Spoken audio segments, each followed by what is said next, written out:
Chapter 11. Simon.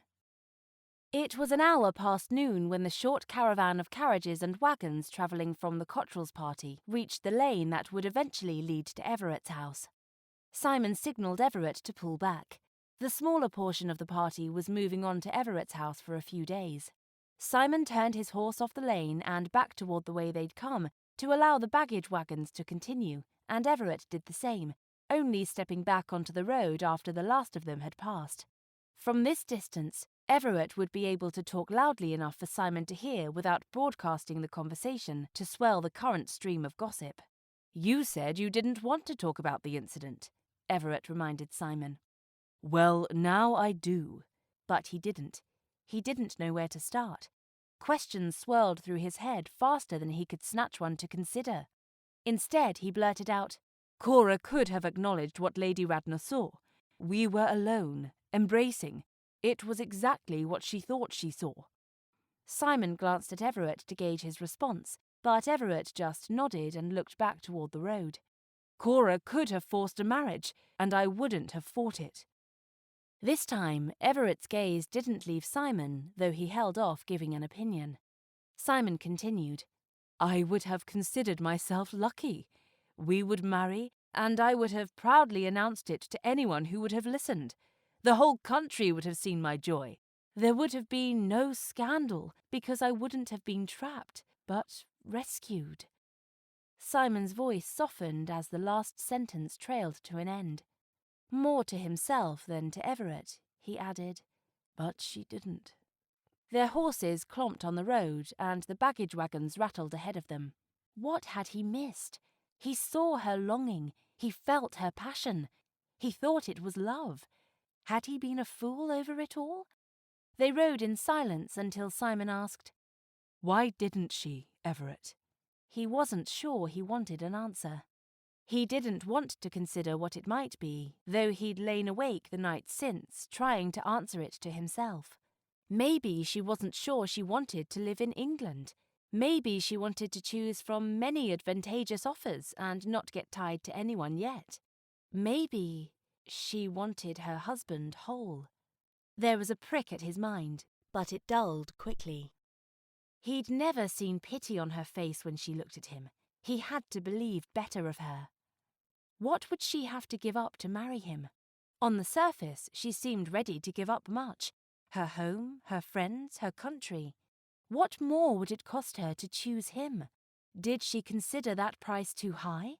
Simon admitted to himself that he knew little of Cora's requirements for a husband. He knew there was a friendship. He knew there was an attraction. He decided that his next step would be to show her what it would be like to love him, what their life together might be like. "That's the ticket. Thank you, Everett." Everett smirked and shook his head, a quizzical arch to his brow. "Glad to have helped," he answered. Simon heard the unspoken question in his reply, but didn't elaborate. With new confidence and a direction, he sat taller in the saddle. Cora might have come to England with an idea of marriage, but he had a plan of his own. "Race you to the front," Simon called to Everett and kicked his horse to a canter. At the end of the drive was Everett's home. It seemed to lounge against a thick edge of ancient woods, dignified, old, and welcoming. The grey stone reached 3 stories high in the main building, but a wing only 2 stories high extended to the south, and beyond that, 1 story looked squat at the end. It was never intended to be a grand house. The oldest part began as a modest stone home, but as the years passed and families built on, a manor house emerged. The property was never entailed, and his father had passed it to Everett along with the accompanying income and responsibilities. Simon had met Everett at school. 2 13-year-old boys shuffled off before their time. Simon thought fondly of the days he'd spent in the oldest part of the home. The children's wing was as far away from guests as possible. It was one thing for the home to look dignified, and something completely different for the children to act so. The carriages stopped on the drive along the front of the house, and the wagons of luggage trundled past to the rear entrance. A line of footmen stood at the ready to assist the visitors to alight. Simon took his time dismounting his horse and giving the groom directions for its care. all the while watching in his side vision, gauging when to approach so he could lead Cora out. The moment he saw her, he stepped in front of the ready footman and extended his hand. Cora's expression brightened, and a giggle revealed her surprise. Her hand in his felt as right as she had felt in his arms. His fingers tightened momentarily. She could imagine that he did so to secure her step down, but it was an instinctive response of his own. It seemed now that he'd decided to woo her, his heart would take advantage of any touch. With her feet on solid ground, Simon transferred her hand to his other, which safely tucked it in his elbow. And he could have, maybe even should have, extended his arm away from his body, but he didn't, preferring her hand to brush against his coat as they walked. Simon leaned closer and said, "Welcome to Elderweald, Everett's home." Cora's gaze scanned the property as they walked toward the house, her steps slowing the closer they drew. Before mounting the stairs, she smiled up at Simon. He could have sworn his heart flipped over. When he realized she'd caught him staring at her for moments too long, he cleared his throat and asked, "Would you like some time to rest after the journey here?" She stopped just inside the entry hall, her eyes following the staircases that arose on either side, connecting to the mezzanine level, and more stairs rising to the third floor. "It's been barely over an hour's time. No, I don't want to rest. Let's explore." She released his arm as they entered through the massive wooden door, and he immediately missed the connection. "Let's," he replied, and retrieved her hand, tucking it again in his elbow. He considered what might interest Cora most and began leading her across the home to the back lawns. Once outside, he added, "The stables first?" Her eyes twinkled as she gave a quick nod, so he turned them away from the kitchen gardens and toward the large stables behind the children's wing. "I like it here." Simon looked toward her. "Is it much like your home?" "Yes, but nothing like it too. This home is much larger than mine, but I'd say the quarters for our horses could have rivaled these." She pointed toward the stables. "The paddock and barn were just behind my bedroom.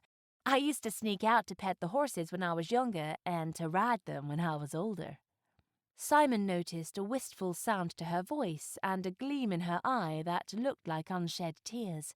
He realized because both her mother and father had passed on, Cora probably came to England because she didn't have that home to live in anymore. Such was the way with inheritance. A strong urge to protect her, to care for her, to make a home with her overwhelmed him. She was in the situation that his sisters could find themselves in should he die before securing their futures. Perhaps Cora had the advantage there, being an heiress. She could still afford to make some choices for herself. "Should you come up missing in the middle of the night, I'll look for you here first." A tenuous smile tipped her lips upward. "It seems a little harder to sneak around these stables with so many hands employed in the care of the horses and carriages. I'll first have to make friends with them." "You rode your horses at night?" Cora opened her mouth, then snapped it shut. He waited for a moment. Then she said, "We had an arena. There was no danger to either of us on a bright night." They wandered the stables, commenting on the horses they passed in the stalls. "This beautiful horse is mine." The horse poked his nose above the gate and nudged Simon's shoulder. "This is Hrimfaxi." Cora nodded and said, "Frostmane." Simon looked at Cora with surprise, but she continued, "He pulled the night across the sky. My father had an interest in that kind of thing." When they reached the other end, they exited toward the carriage house. "May I take you for a ride tomorrow morning if I can secure a vehicle from Everett?" "I'd like that, but even more, I'd love you to teach me to drive." "My pleasure." He stopped walking, and Cora turned toward him. "In the morning?" he questioned, remembering that she took exercise early each day. He was still selfish enough to hope for as much time as possible with her. Mischief twinkled in her eyes. "Yes," Cora answered. "I'm sure whatever dangers lurk in these woods will not need my attention tomorrow." Simon was pleased that he ranked above her exercise now. Very early the next morning, a small gig waited in the drive, with a groom standing ahead of the single horse harnessed to the buggy. Along with Everett, Simon had inspected the conveyances carefully the night before, choosing the right vehicle. This one was light enough to be pulled by one horse, and with only 2 wheels it was easy to maneuver, making it easier to learn to drive. It was in excellent condition, and perhaps the most important factor was the diminutive seat. The 2 of them would barely fit if they sat very, very closely. It was perfect. The sun had risen within the last hour, and fog sat heavily along the river that snaked through the meadow in front of the house. Simon extended his arm and escorted Cora down the steps at the front walkway. "Well, there's hardly room for my dress, let alone the 2 of us," Cora quipped. Simon worried he had assumed too much and feared he had offended her. "I guess you'll have to squeeze in closely," she said and winked at him. With relief, he helped her into the gig, pushed her dress in, and then hopped up beside her. As predicted, their legs ran alongside each other's when they were seated. Although Cora adjusted the cape she wore, she didn't pull away from Simon's touch. "I'm so excited to learn this. I woke up several times last night thinking about it." Cora pushed as much of her dress as she could behind her feet and under the seat, drew the riding apron into place, and sat with the same posture she had when she rode a horse. "The first thing is to put your right foot on the footrest at the bottom of the dash instead of flat on the floorboard. To keep from being pitched forward, right?" Cora made the adjustment and then looked towards Simon for the next instruction. Her full gaze smiled up at him, taking his breath away. He dropped his eyes to see her boot peeking out from beneath her skirts. Exactly. Again, he wished he had already earned her love, and they were going out for a romantic drive. A very short drive, and a stop in the woods near the ruins for a private moment. Simon held the leather ribbons in one hand and cupped his left hand around the backside of hers, forming them into the shape needed to hold the reins, threading the leather ribbons through her fingers, securing them in her palm. Of course, he could have demonstrated the hold with the end of the reins in his own hand while she followed his example further up, but where was the pleasure in that? He was definitely enjoying the contact, even though both of them wore gloves. Reluctant to release her hand, he began a bit of instruction. "Fingers aren't strong enough to hold back a horse if there are problems, so hold the ribbons tightly against your palm." He gave her hand a gentle squeeze. Cora leaned toward him, the bill of her bonnet grazing the top of his head, and speaking low enough but close to his right ear so the groom could not overhear her. "I think I'm going to enjoy this lesson. You have my complete attention, sir." Was she flirting with him? He thought she might be.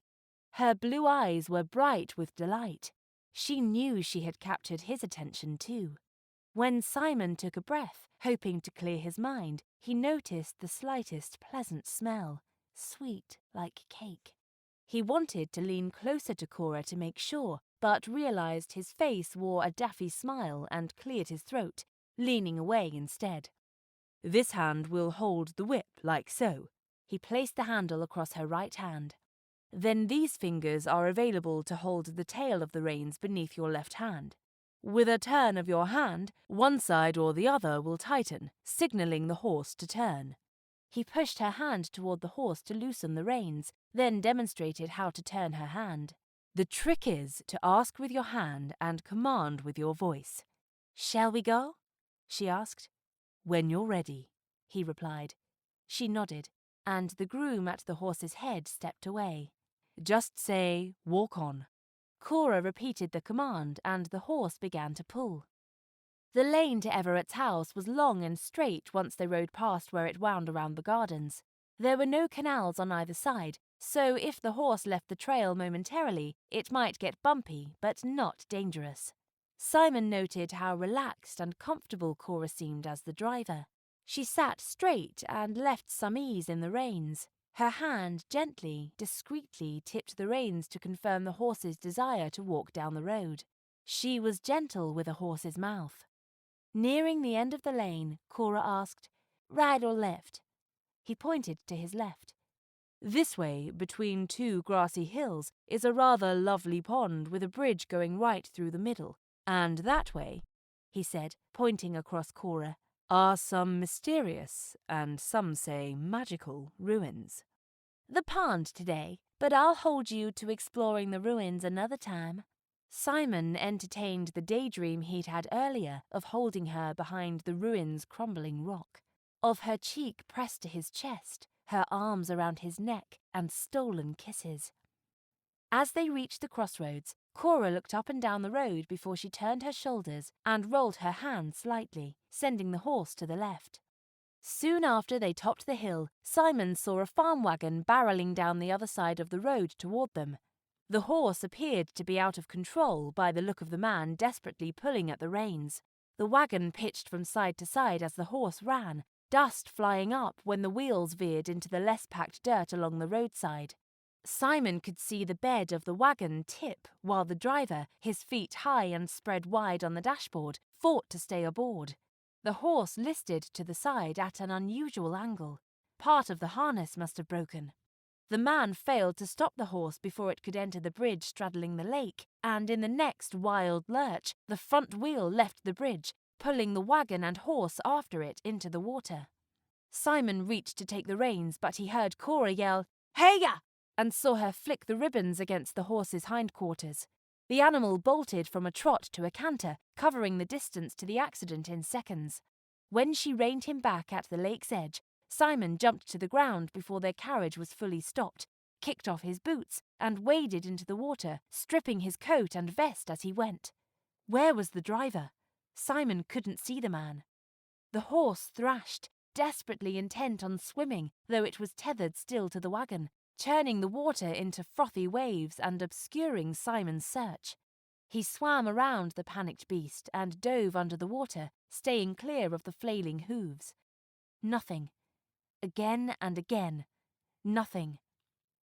Moments passed. He couldn't tell how long it had been, but he knew time was running out. If the man hadn't died in the accident, he would drown. Simon gasped a huge breath and dove. If he couldn't save the man, he would stay until he pulled him from the depths and returned him to his family. His muscles burned as he continued his hunt, weighted down by his soaked clothes. Suddenly, the water calmed as the horse swam toward the shore. This time, when Simon dove, he saw the driver and reached for him, but couldn't pull him away from the wreck. Simon surfaced, gulping air and quickly kicking under the water again. He positioned himself at the man's back, wrapping his arms around the man's chest, and braced his feet on the side of the wagon. Finally, thrusting his legs out, he wrenched the driver away. When he reached the surface, Simon towed him toward the shore. There was no movement in his arm as Simon swam. It had taken too long. The man was dead. He wondered how he would shelter Cora from the situation, but as he began pulling the body along the muddy bottom, he saw Cora, her hair wet and the skirt torn from her dress and tossed aside. She stood next to the wagon's horse, their own gig's reins wrapped around its neck, fooling it into thinking it was haltered. Simon stood and wrapped his arms under the shoulders of the driver and pulled him closer to their own carriage before laying him on the ground. As he wrestled with what to say to Cora, she ran to the man and stripped away his shirt. She placed her cheek at his mouth and then on his now bare chest. "Help me!" she demanded. Simon didn't know what help they could now offer the man. His chest didn't rise with breathing, and the pallor of his lips and skin spoke of death. Simon realized he was a young man from the thin, fuzzy whiskers on his cheeks, dead long before his time. It would be a blow to his family. How could he shelter Cora from realizing the man was dead? He didn't think she was the fainting type, but what about hysterics? Was she the type to wail? Before he knelt beside her, Cora had bent to the man's face, pinched his nose, and kissed his lips several times. It worried him that it was the hysterics. "Take over when I tell you." She pointed at the man's head. The command in her voice was apparent, but he didn't know what to do. Maybe the stress had been too much for her, causing an irrational state. A light rain began to fall, but Cora didn't seem to notice. "Breathe for him." Her voice was strong. She had moved to the man's chest and leaned, no, pressed, against it repeatedly. "Do it now," Share your air with him." Simon leaned over the man as he had seen her do and exhaled into the dead man. The man's chest rose with the breaths as Cora leaned back on her heels and watched. "Stop for a moment." She began vigorously pushing the man's chest again. Wisps of her hair had long ago escaped their bun as she worked. "Your turn. Breathe." They continued back and forth, stopping occasionally for Cora to check for breath. Then they started again. Simon wondered when she would accept the man's death and cease the ritual. Could she? Was there truly something imbalanced with her in this situation? She leaned back after another set of compressions and motioned for Simon to take his turn. Before Simon could comply, the dead man spewed vomit, and Cora rolled him to his side. "Yes, he might make it." Cora pressed a wad of her underskirt into his mouth and ran it across his tongue, then rolled him again to his back and listened at the man's mouth. "He's breathing. Let's get him to a doctor." Simon realized the young man must be alive. His chest moved on its own, but Simon knelt rooted to the spot, awestruck by the possibility. "What happened?" Simon gazed at Cora. "What did you do?" Cora didn't answer, but strode to the wagon and threaded one of the reins of their horse through what was left of the other horse's bridle. She called over her shoulder to Simon. "Pick him up." She was quickly at his side. "Where's a doctor?" Cora grabbed one arm as Simon took the other, the man upright between them. "I don't know, but Everett's staff will begin nursing care until we find one." They struggled to pull the man up into Simon's lap before Cora took the reins and turned back the way they came. "Cora, how did you know? I don't even know what that was." Cora's eyes were fixed straight ahead, but Simon recognized that she was thinking. Finally, she answered, "It's rescue breathing. Sometimes it can save someone's life." And as if considering whether or not to say more, she paused and then added, "I teach children whose health is very fragile, so one of the requirements is that I learn to do breathing for them if there is ever an emergency. I've never had to do that until today." "I've never even heard of that." Emotions swelled in Simon's chest for this woman who would think more of a horse's safety than she did her own. One who cared for the dying without fear, fainting, or the hint of a swoon. And one who showed great intelligence, strength, and calm in a crisis. Cora Ray was a remarkable woman. "It seems nothing short of a miracle," he said.